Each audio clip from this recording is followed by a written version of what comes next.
안녕하세요. 어반 디자인 채널의 다립입니다. 제 채널에서 예전부터 좀 디자인 관련 좋은 책들을 소개해달라는 질문을 많이 받았었는데요. 아무래도 제가 외국에 있다 보니까 한국 책들을 접할 수 있는 기회가 많지가 않아가지고 사실 이 컨텐츠를 조금 미루고 있었습니다. 그러다가 이번에 조금 책을 소개할 수 있는 좋은 기회가 생겨가지고 이번 영상에서는 제가 인생을 살아오면서 진로적이나 또는 커리어적으로 어떤 좀 장벽을 만나거나 또는 어려움을 겪은 상황에서 어떻게 보면 저한테 좋은 위로가 되어주고 좋은 길잡이가 되어주었던 그런 책들을 몇 가지 소개를 해보려고 해요. 그리고 어반 디자인스 클럽 채널이 드디어 2만 구독자를 달성했습니다. 구독해주신 분들 너무 정말 감사드리고, 제가 영상 마지막에 구독자 이벤트도 준비를 했으니까 끝까지 봐주시면 정말 감사하겠습니다. 그래서 그냥 책만 소개를 하기보다는 제가 살아오면서 어떤 과정들을 겪었고 또 그 과정들에서 이 책들이 어떻게 저한테 도움이 됐는지를 같이 얘기를 하면 좋을 것 같아가지고 시간을 좀 많이 돌려서 제가 입시 미술을 하던 때부터 한번 얘기를 해보도록 하겠습니다. 저는 솔직히 말씀드리면은 입시 미술을 굉장히 싫어합니다. 그러니까 지금도 한국의 입시 미술 시스템을 굉장히 비판하는 입장이고, 입시 미술을 했었던 때에도 되게 고역이었었던 것 같아요. 뭐 디자인을 하시는 분들은 다 그렇겠지만은 저도 어렸을 때부터 그림 그리는 거 좋아하고 주변에서 그림 잘 그린다는 얘기도 많이 듣고 미술대회 같은 데서 상도 많이 받고 그렇게 항상 미술을 좋아하던 아이였었는데, 입시 미술을 하고 나서부터는 뭔가 그 정해진 틀, 꼭 맞춰야 되는 그런 패턴들 안에서 짜여진 그림들을 그리고 또 평가를 받는 그런 상황들이 굉장히 저랑은 좀 잘 안 맞았었던 것 같아요. 그래서 그랬는지 저는 처음 고3 때 입시 미술에 실패를 겪고 재수를 하게 됩니다. 재수를 하면서도 그렇게 눈에 띄게 발전했던 것 같지는 않아요. 그러니까 늘 계속 많이 헤맸었던 것 같고 그 시스템에 적응을 많이 못했었던 것 같습니다. 그래서 재수를 했음에도 불구하고 지원했던 학교들의 대부분 다 긍정적인 결과를 받지 못하고, 유일하게 연락이 왔던 곳이 이제 지금은 서울과학기술대학교로 이름이 바뀌었는데 그 당시에는 서울산업대였죠. 거기서 예비 10번인가 뭐 8번인가 뭐 이 정도 예비 번호를 받았었던 것 같아요. 그래서 뭐 사실상 거의 가망이 없는 결과라고 생각을 해가지고 굉장히 많이 절망을 하고 집안에 갇혀서 되게 폐인처럼 지냈던 그런 기억이 납니다. 그러다가 기적적으로 그 예비 번호가 다 빠지고 합격을 정말 기적적으로 하게 돼가지고 드디어 빛을 보게 됩니다. 그래서 그 합격 발표를 받고 이제 3월 이제 입학을 하는 그 시기가 저는 인생에서 되게 많이 행복했던 시기 중 하나였었던 것 같아요. 그러니까 학교도 이미 붙었고 아직 입학까지는 시간이 꽤 많이 남았고, 그 전처럼 페인처럼 지내다가 정말 세상 빛 밖으로 나와가지고 읽고 싶었던 책도 많이 읽고 여행도 다니고 사고 싶은 것도 사고 그렇게 많이 행복하게 즐겼었던 그런 기억이 납니다. 그럼에도 불구하고 사실 어떻게 보면은 그때 당시 저희는 이제 갓 입시 미술을 마친 디자인의 정말 D자도 모르는 새내기였었잖아요. 그러다 보니까 사실 뭐 디자인이 뭔지, 뭘 어떻게 해야 되는 건지, 우리가 말하는 좋은 디자인이라는 뭔지 그런 거에 대한 감이 전혀 없었던 것 같아요. 그냥 뭐 학원에서 그리라는 거 그리고 학교에서 수업이 어떤 식으로 진행될지도 전혀 예상치 못하는 그런 상황이었었던 거죠. 그때 읽었었던 책 중에 하나가 필로 디자인이라는 책이었습니다.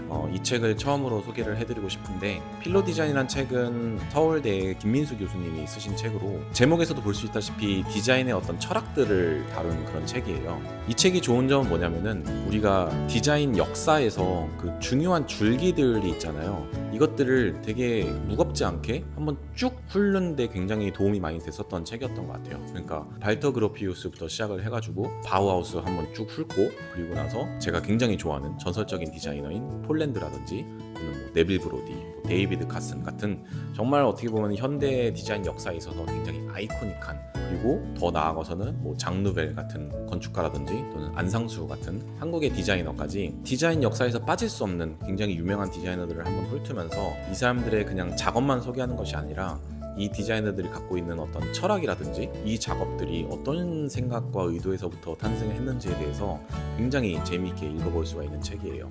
그래서 그 전까지는 뭐 입시 미술을 막 마친 저의 입장에서는 디자인이라는 거는 그냥 예쁜 거를 만드는 사람, 퀄리티 있는 그런 뭔가를 만드는 사람이라고 생각을 했었다면은, 이 책을 통해서 우리가 말하는 그런 훌륭한 또는 대단한 디자이너들은 왜 대단한 건지, 또 디자인이라는 게 역사적으로 어떻게 발전을 해왔는지, 또 디자인이 말하는 철학과 의미 같은 거는 어떤 건지를 대해서 좀 감을 잡을 수 있었던 것 같고, 그래서 저는 이 책은 이제 막 디자인 공부나 또는 학교를 시작하는 그런 디자인 초년생들한테 있어서 어떻게 보면 디자인이라는 큰 숲을 한번 쭉 훑어볼 수 있다는 그런 장점이 있는 것 같아요. 그래서 그런 분들한테 추천을 해주고 싶은 그런 책입니다.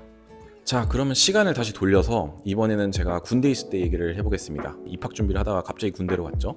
물론 군대 얘기 재미없으시겠지만은 제가 최대한 빨리 재밌게 얘기를 해보겠습니다. 저는 대학교 입학을 하고 딱 1학년만 다니고 이제 군대에 입대를 했어요. 그래서 뭐 그때 처음 했을 때는 당연히 뭐 누구나 그랬듯이 많이 구르고 뭐 뺑이 치고 뭐 이런 시기들을 보냈었고, 좀 짬이 차면서부터 되게 생각이 많아졌었던 것 같아요. 남자분들은 다 공감하시겠지만은 짬이 좀 차고 이제 저녁을 기다리는 시간들이 어떻게 보면 인생에서 정말 생각이 많아지는 그런 시간들이잖아요. 나가서 뭘 해야 될지, 이제 앞으로 어떻게 살아야 될지 이런 생각들을 좀 많이 하게 되는데, 저는 예전부터 계속 유학을 가보고 싶기도 했었고, 그러니까 좀 더 큰 세상을 한번 경험해보고 싶다는 생각을 계속해서 해왔었지만은 군대라는 환경이 있으면서 좀 이런 생각들이 많이 좀 희미해져 왔던 것 같아요. 그러다가 이제 싸지방에서 사이버 지식정보방 인터넷 할 수 있는 곳에서, 그때 당시는 이제 싸이월드였었죠. 친구들 싸이월드를 막 뒤지다가 입시를 같이 했었던 친구가 미국으로 유학을 가서 되게 멋있게 지내고 있는 모습을 보게 됐어요. 그걸 보면서 되게 가슴속에 뭔가가 되게 꿈틀거리는 느낌을 받았었거든요. 그게 열등감이었는지 부러움인지 아니면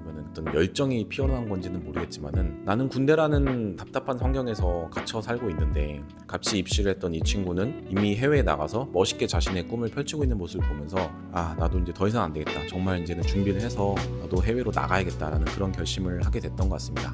그래서 저녁을 기다리는 동안 유학 관련 정보도 좀 최대한 많이 접하려고 노력을 하고 토플 공부도 하고 이것저것 준비를 많이 했었던 것 같은데, 그럼에도 불구하고 굉장히 그때 당시 저는 많이 답답한 감정이 컸었던 것 같아요. 그러니까 그 안에서 접할 수 있는 정보도 사실 한계가 있고 금전적인 그런 현실적인 문제도 되게 많고 해서 유학을 가고 싶다는 꿈은 커져가고 있지만은 정작 이제 닥친 현실들은 굉장히 답답했었던 것 같습니다.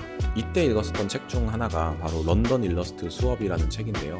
이 책은 한국에서 이제 활동하던 일러스트레이터 두 분이 런던 킹스턴 대학교로 유학을 가가지고 석사 과정을 밟았었던 그런 과정을 다룬 책인데요. 어떻게 보면은 한국에 있다가 뭔가 더 자신의 틀을 깨고자 해외로 나가서 성장해 나가려는 그런 과정들을 엿볼 수가 있습니다.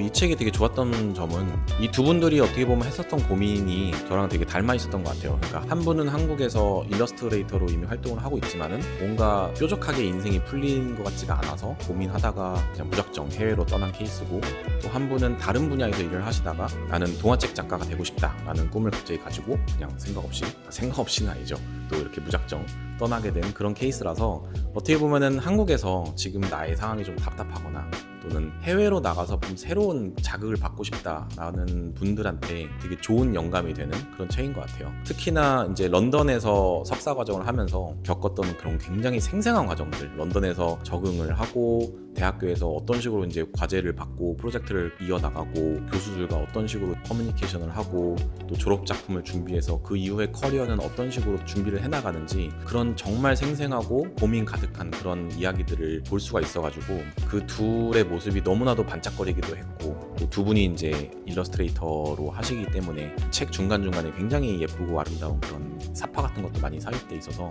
책을 읽는 좀 즐거움도 있고, 그래서 저도 좀 이 책을 읽으면서 그전까지는 그냥 막연하게 생각했던 그런 해외 유학보다는 유럽에서의 수업이 이런 식으로 진행되는구나라는 것, 좀 더 디테일한 그런 감을 좀 잡을 수 있었던 것 같고, 유럽이 갖고 있는 그런 개성 있고 독특한 그런 유럽 세계를 나도 한번 꼭 경험을 해보고 싶다라는 열망을 준 그런 책입니다. 그래서 유학을 가고 싶거나 또는 특히 유럽 유학에 대해서 관심이 있으신 분들은 꼭 디자인 책이 아니더라도 한번 읽어보시는 것을 꼭 추천을 드립니다.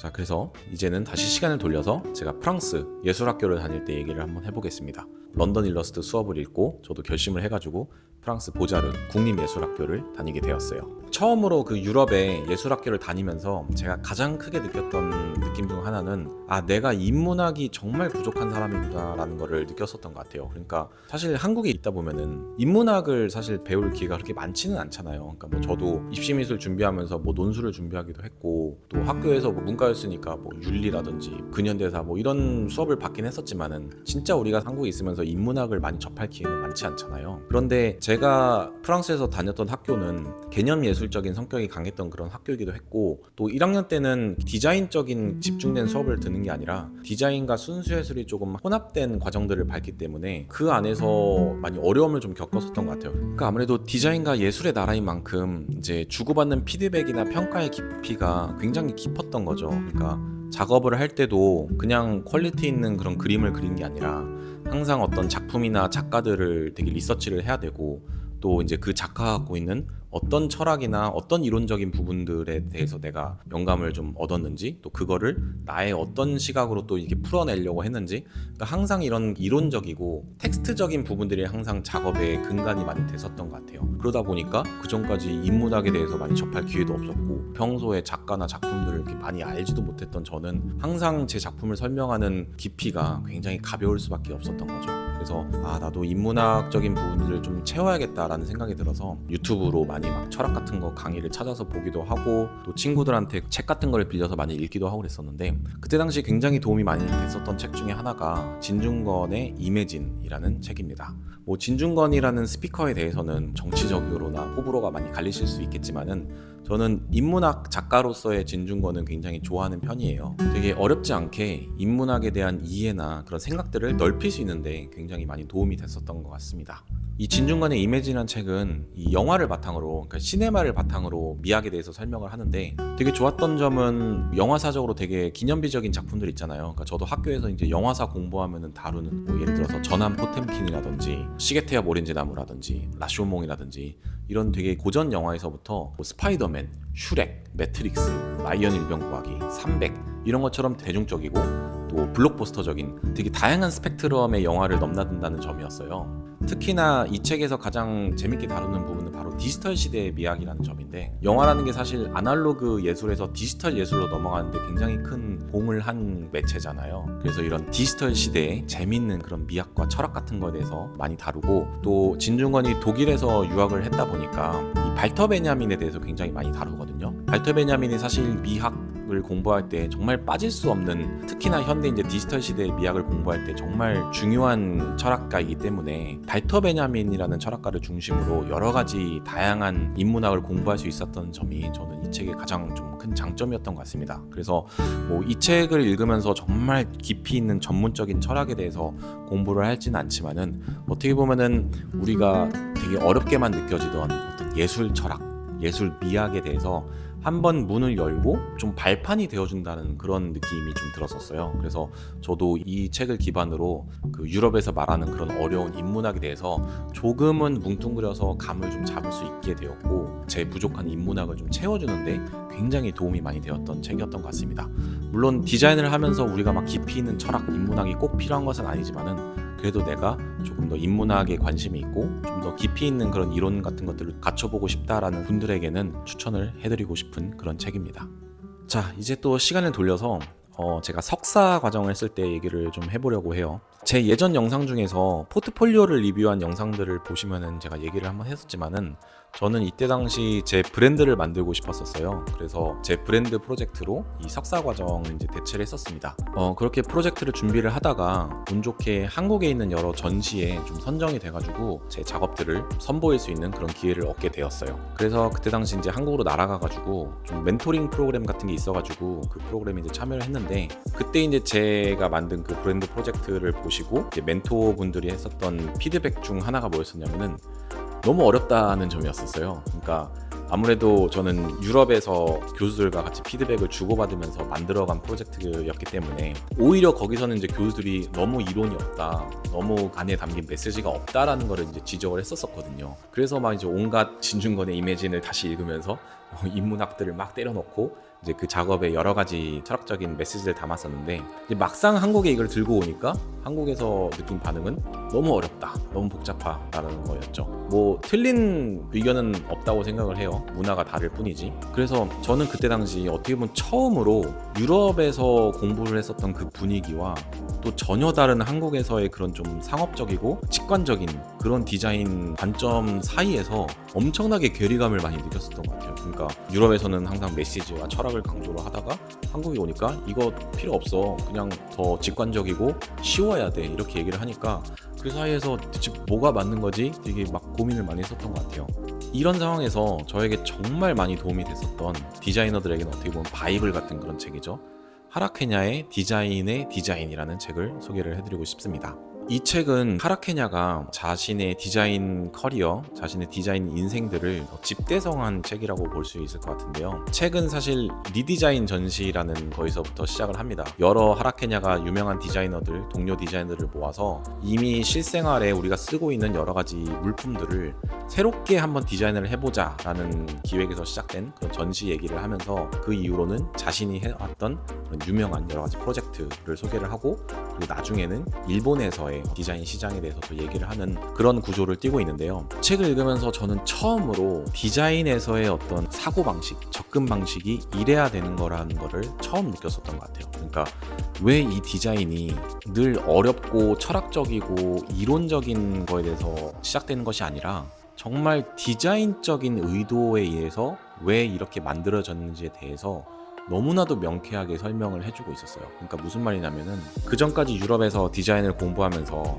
제가 늘 얘기하지만 교수들이 항상 이 디자인은 왜 이렇게 나왔어? 이거는 왜 이래? 항상 이유를 물어봤다고 했었잖아요. 그럴 때마다 어떻게 보면은 학생 작품이다 보니까 왜 이 디자인이 만들어졌는지에 대한 의도가 다 나한테서 나왔었던 것 같아요. 그러니까 나는 이 디자인이 이렇게 되기를 원했고, 나는 내 스스로 이 디자인이 옳다고 생각했기 때문에 이렇게 만들어졌다라고, 모든 것이 다 나의 어떤 의도, 나의 생각에서 나왔던 그런 프로세스였다면은, 여기서 말하는 하라케냐의 디자인의 의도는 정말 이 디자인이 쓰는 사용자들 또는 이 디자인을 경험하게 되는 어떤 유저들이 어떻게 이 디자인을 사용하고 받아들일 건지를 생각해서 나오는 프로세스로 나온 결과물이었었어요. 이걸 보면서 한국에서 이 멘토분이 피드백하신 게 이건 너무 어렵다, 뭐 쉬워야 된다라고 피드백을 주셨을 때 정말 철학이 부족하네, 뭐 한국은 무조건 뭐 어려운 걸 싫어해, 무조건 쉬워야 되고 직관적이어야 되고 재밌어야 돼, 이렇게 생각을 하는 게 아니라 내 브랜드가 이해하기 쉽고 직관적이어야 되는 것도 어떻게 보면 굉장히 합당한 디자인적인 이유일 수 있다는 거죠. 그거를 저는 이 책을 읽으면서 처음 이해를 했었던 것 같아요. 그 전까지는 무조건 내가 하는 작업에 무거운 그리고 다양한 메시지를 때려 박는 게 좋은 디자인이라고 생각을 했었다면은, 그거를 비울 줄 아는 것도 디자인적으로 올바른 굉장히 깊이 있는 사고방식이고 다 이유가 있는 그런 합당한 의도가 될 수 있다는 점을 얘기를 하고 싶었던 것 같아요. 그래서 하라케냐의 이런 여러 가지 디자인 프로젝트 사례들을 보면서 이런 식으로 접근하는 게 진짜 디자인적인 방식이구나, 프로세스구나 라는 거를 정말 많이 느끼게 된 것 같고, 그리고 하라케냐가 이 책에서 말하는 디자인에 대한 관점과 자세가 너무나도 멋있고 너무나도 프로페셔널하기 때문에 정말 우리가 말하는 진짜 유행이니 트렌드니 뭐 요즘 디자인은 이런 게 유행이니까 이렇게 좀 따라야 돼 라고 하는 것들이 정말 이 책을 읽으면은 한없이 내가 디자인 흉내만 내고 있구나 라고 굉장히 뭔가 겸손하게 되는 그런 책인 것 같습니다. 그래서 저도 이 책을 읽으면서 어떻게 보면은 깊이 있는 그런 유럽식 교육에서 조금 더 탈피해서 이 두 사이에서 뭔가 접점을 찾는, 한 단계 좀 더 성장할 수 있는 그런 계기가 됐었던 그런 책인 것 같습니다. 자, 그러면 이제 다시 시간을 돌려서 이제는 현재로 와보겠습니다. 현재 저는 회사에서 디자이너로 일을 하면서 유튜브 채널도 이렇게 하고 있고 또 디자인 여러 가지 프로젝트를 하고 있는데, 어떻게 보면은 되게 그동안의 과정들을 잘 밟아왔다고 생각을 해요. 그러니까 맨 땅으로 유럽에 와서 학교를 다니고 말도 잘 통하지 않는 곳에서 수업을 듣고 교수들과 얘기를 하고, 또 졸업을 한 이후로는 회사를 다니게 되고 또 해외에서 이렇게 외국인 노동자로 살고 있으면서 또 개인적으로는 이렇게 여러 가지 디자인 프로젝트도 하고 어떻게 보면은 잘 헤쳐나오고 있는 케이스라고 생각을 하는데, 지금 생각해보면 저는 아쉬웠던 부분 중에 하나가 그동안 선배가 없었었던 것 같아요. 사실 한국은 이렇게 선후배 간에 많이 이끌어주는 그런 문화잖아요. 학교에 처음 입학을 하면은 여러 가지 뭐 동호회를 들기도 하고 개강총회 같은 거를 하면서 선배들과 되게 만날 수 있는 기회도 많고 또 여러 가지 얘기도 듣고, 회사에 들어가서도 좋은 사수를 만나면은 여러 가지 조언 같은 걸 많이 듣고 그런 케이스인데, 유럽은 굉장히 개인적인 문화가 강해서 뭐 선후배라는 개념이 사실 거의 없습니다. 선후배끼리 뭐 서로 예의를 지키는 것도 없고, 그래서 저는 말도 잘 안 통하는 나라이지만은 또 선배가 없었기 때문에 항상 디자인적으로 고민이 있거나 또는 인생에 있어서 고민이 있었을 때 그거를 정말 속 시원하게 조언해 줄 수 있는 사람이 없었다라는 점이 굉장히 많이 좀 아쉬웠었던 것 같아요. 모든 거를 다 혼자 몸으로 부딪혔어야 됐고 모든 걸 혼자 다 현장에서 그냥 배웠어야 되는 그런 케이스인데, 예를 들어서 뭐 어떻게 포트폴리오 준비를 해야 되는지, 회사에서 뭐 어떻게 사람들과 커뮤니케이션을 하고 팀워크를 이루고 또 사회생활을 해야 되는지, 이직이나 이런 것들은 어떤 식으로 준비를 해야 되는지, 또는 직장인으로서의 어떤 안정감과 퍼스널 브랜딩을 하면서 나 스스로를 어떤 개인 디자이너로 성장하고 싶다는 그런 욕구 사이에서 어떤 식으로 준비를 해야 되는지, 어떻게 나 스스로가 좀 더 디자이너로서 남들과는 다르게 성장할 수 있을지, 이런 고민들을 항상 많이 해왔던 것 같고, 이런 것들을 좀 옆에서 속 시원하게 조언할 수 있는 사람이 없다는 게 굉장히 많은 아쉬움으로 남았었던 것 같아요. 그런 와중에 이번 기회에 좋은 책을 소개를 받게 되어서 이 책을 소개를 해드리려고 합니다. 바로 오한원이라는 디자이너분이 쓰신 대체 불가능한 디자이너 되기라는 책인데요. 내가 직장에서 디자이너로 그냥 일하면서 작업물들을 만들어내는 그런 톱니바퀴 같은 디자이너가 아니라, 특히나 요즘 AI 시대에서 뭔가 나는 디자이너로서 어떤 포지션을 확립을 해야 되는지, 어떻게 내 스스로가 남들과 대체될 수 없는 그런 디자이너가 될 수 있는지, 그런 호기심을 좀 불러일으킬 수 있는 책이었었고, 그리고 아까 제가 말했던 뭔가 디자이너로서 가질 수 있는 여러 가지 고민들, 또 여러분도 저한테 많이 평소에 여쭤봐 주시는 그런 고민들에 대해서 정말 옆에서 선배가 말해주는 것처럼 여러 가지 깊이 있는 그런 고민 같은 것들을 도와주고 조언해주고, 또는 본인만의 팁을 이렇게 전달해주는 그런 내용이라서, 저도 사실 또 회사에서 일을 하면서 또 유튜브로서 저를 또 퍼스널 브랜딩을 하면서 어떤 식으로 앞으로 나아가야 될지에 대해서 고민을 많이 하는 편인데, 이 책을 읽으면서 이런 식으로 좀 방향을 잡아가고 회사에서 일은 이런 식으로 대체를 하고 또 나 스스로의 커리어는 또 이런 식으로 준비를 해야겠구나라는 그런 좋은 조언들을 되게 많이 얻었었던 것 같아요. 이 책은 초반에는 회사에서 우리가 일하면서 겪게 될 수 있는 여러 가지 고민들 또는 문제들, 이런 것들에 대해서 굉장히 디테일하게 많이 다루는 편이고, 그리고 이제 책 나중에 가면은 이제 프리랜서로서 내가 어떻게 디자이너로서 준비를 하고 또 성장할 수 있는지, 어떤 식으로 견적을 매기고 또 불합리한 수정 요청에는 어떻게 대처를 해야 되고, 이런 디테일한 것들까지 되게 많이 다루고 있어서 나도 디자이너로서 고민이 많아. 근데 막상 여쭤볼 선배는 없어. 또 나는 디자이너로서 앞으로 내 스스로 어떻게 성장해야 될지 너무 고민이 많이 돼. 이런 비슷한 류의 고민을 하고 계시는 분들이 계시다면은 꼭 추천해드리고 싶은 그런 정말 다정한 선배 같은 그런 책입니다. 그래서 제가 이번에 2만 구독자를 달성을 했잖아요. 그거를 이제 감사드리고 싶은 마음에서 이벤트를 준비를 했습니다. 방금 말씀드린 이제 오은환 디자이너의 대체 불가능한 디자이너 되기라는 책을 총 3분을 추첨을 해서 책을 선물로 나눠드리려고 해요. 이 영상 댓글에다가 내가 왜 이 책을 꼭 받고 싶은지, 내 스스로 어떤 디자이너로서의 고민이 있는데 이 책이 나한테 어떤 도움이 될 것 같다라는 댓글을 써주시면은 3분을 추첨을 해서 대체 불가능한 디자이너 되기라는 책을 증정을 해드리려고 합니다. 그리고 마지막으로 한 가지 책을 더 소개를 해드리려고 하는데요. 물론 제 채널에서 항상 어떤 테크닉적인 기술적인 것보다는 디자이너로서의 어떤 원론적인 그런 이론이나 영감 같은 것들을 많이 다루잖아요.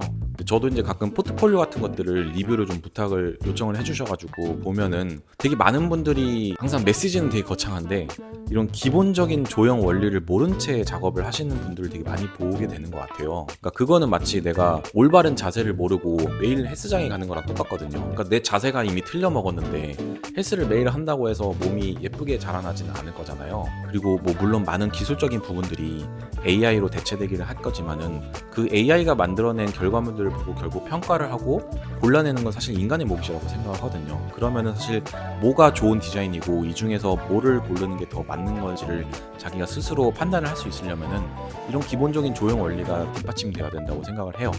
그래서 이러한 것들을 굉장히 쉽고 잘 소개해준 책이 하나 있는데 바로 에이핫의 디자인 구구단이라는 책입니다. 이 책을 보면은 사실 되게 좀 만화처럼 되어 있어요. 그래서 더 이해가 되게 직관적으로 쉽게 되고 있기도 하고, 우리가 사실 디자이너로 일하다 보면은 입시 있을 때 너무 옛날에 했었기 때문에 지금은 많이 자칫 간과하기 쉬운 그런 기본적인 조형 이론들, 어떻게 배치를 해야 아름다운 디자인이 되고 비율이 정말 올바른 디자인이 되는지, 그리드는 어떻게 잡는지, 레이아웃은 어떻게 잡아야 되는지, 이런 정말 기본적이지만 중요한 것들을 다루고 있는 책이기 때문에 이 책도 제가 3권을 준비를 해가지고 구독자 이벤트로 선물을 드리려고 합니다. 그래서 아까 말씀드린 대체 불가능한 디자이너 되기, 그리고 디자인 구구단, 이 2 책에 대해서 원하시는 분들은 아까 말씀드린 것처럼 댓글에다가 작성해 주시면은 추첨을 해드려가지고 선물로 드리도록 하겠습니다. 네, 그래서 지금까지 제가 살아오면서 어떻게 보면 되게 많은 과정들을 공유를 해드렸죠. 처음 입시 미술을 마치고 또 군대도 가고 유학을 준비를 하고 학교를 다니면서 제 프로젝트를 준비를 하면서 또 달라진 프랑스와 한국의 그런 문화 차이 사이에서 고민을 하면서, 그리고 또 마지막으로는 직장인으로서 또는 프리랜서 디자이너로서 하는 고민들까지 많이 나눠드렸었는데, 그때마다 저에게 정말 도움이 많이 되고 또 좋은 길을 제시를 해준 그런 책들을 소개를 해드렸습니다. 그래서 살면서 저와 같은 고민이 있으시거나 앞날이 좀 막막한 그런 디자이너 분들이 계시다면은 지금까지 제가 소개해드린 책들을 꼭 한번 읽어봐 주셨으면 좋겠고, 그리고 다시 한번 제 채널 구독해주신 2만 분들께 감사하다는 말씀 드리면서 오늘도 또 디자이너로서 열심히 자신만의 커리어 안에서 성장해 나가시를 응원하면서 저는 또 다음 영상에서 뵙도록 하겠습니다. 감사합니다.